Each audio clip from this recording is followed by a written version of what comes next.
Hey everyone, this is Isaac here, and welcome back to Isaac Reviews 2022. Today's review for The Gray Man might seem a bit odd for me to do since I haven't seen most of the other live-action Netflix movies released this year, but simply put, I just couldn't find the time to sit down and watch them, and I had other things to do and other movies to watch, but I decided maybe I should try and branch out a little more with what I watched this year, and I decided to watch The Gray Man. One thing that had me interested going in is that it was directed by Anthony and Joe Russo, who you may know for directing Avengers Infinity War and Endgame, as well as directing the two Captain America sequels, The Winter Soldier and Civil War. Granted, their other filmography is kinda limited, but given how they're Marvel directors and how Marvel loves indie directors, it kinda makes sense.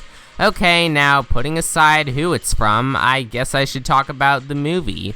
It was a movie, and a really forgettable one at that.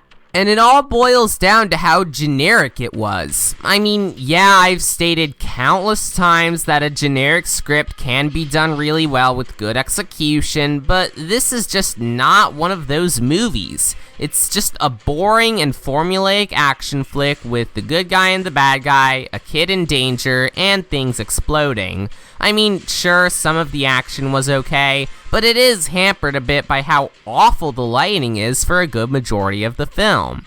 But back onto the movie itself, there's not a whole lot for me to talk about due to how boring it is. There's barely any real stakes to be found, the pacing is all over the place, the villain is an uninteresting threat even if I loved Chris Evans' hammy performance, although I will admit that he looked exactly like Robotnik in the Sonic movies in this, and overall, the movie feels like it was written by an algorithm that was programmed not to take any risks with this.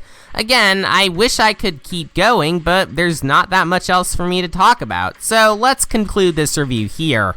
So yeah, The Gray Man wasn't that good of a movie. Despite having some good acting and a few okay action scenes, that unfortunately can't save its boring script and breakneck pacing.